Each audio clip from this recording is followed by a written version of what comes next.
Well, and the other beautiful thing about a podcast is there's this lovely thing called a fast forward button.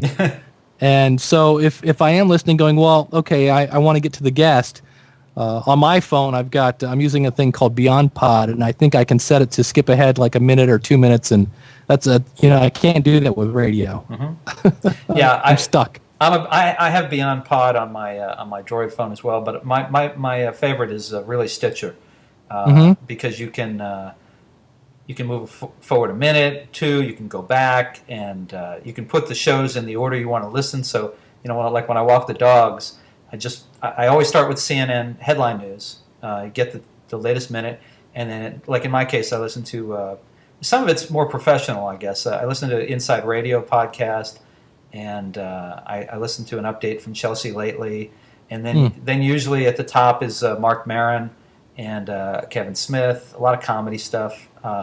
There's a podcast from the St. Petersburg Times called Stuck in the 70s. I'm sorry, Stuck in the 80s. Sorry, guys, Stuck in the 80s. So, I like that because I can just push the button to start it, and it just will play on. And then I can always reshuffle if I'm getting tired of something. Awesome. I'll have to check it out. Now, have you always brought this kind of no-nonsense principles attitude to the School of Podcasting, or did that kind of evolve over time? Great question. I believe, I've pretty much always said this works, this doesn't work.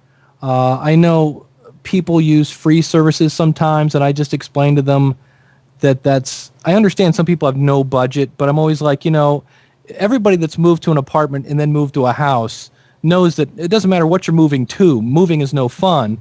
And it's the same in the internet. So when you move to a free service because you're not sure if you're going to really want to be a podcaster or not, and you do 6 or 7 episodes and you're like, hey, this is fun. And then you go to move.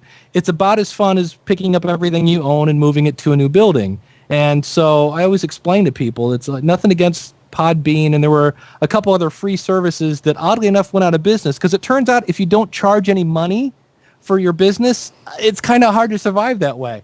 And which is the other thing I always point out. And so, I've always kind of, maybe not quite as snarky, but I've always kind of called it like I saw it.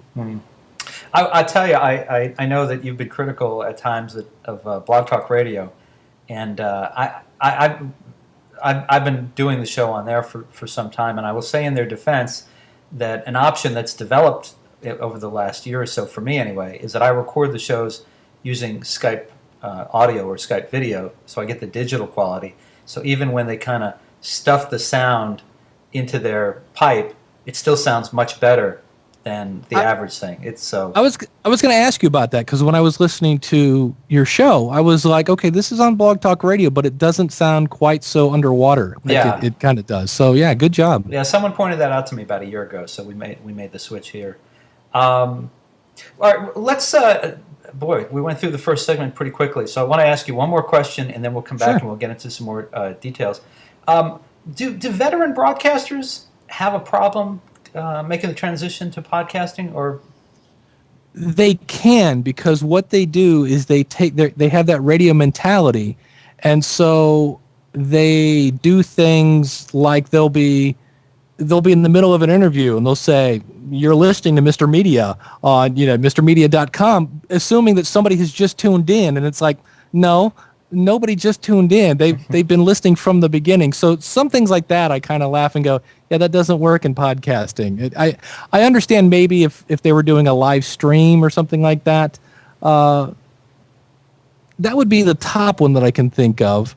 And then just sometimes they are so used to just talking that they have to remember that it is a conversation. So remember to kind of talk to the audience, which I guess in some ways they are, especially if it's a talk radio host. Obviously they're used to that, but again, it's different because a lot of times it's time shifted conversations and things like that. But I think just to kind of, what I always see is the attitude that always drives me nuts. It's somebody that's like, hey, I have 13 years in radio. I'm ready to come, and I'm going to be a big fish in the pond here. And it's like, there's a podcast, I forget the name of it, forgive me, but it's a father with his 2 daughters, and they do a tech podcast for kids, and they're out doing Nickelodeon and all these other big networks be, and it has nothing to do with the fact that, hey, I've got 13 years in radio. These, they're just a dad that wanted something fun to do with his kids. It just happened to catch on. So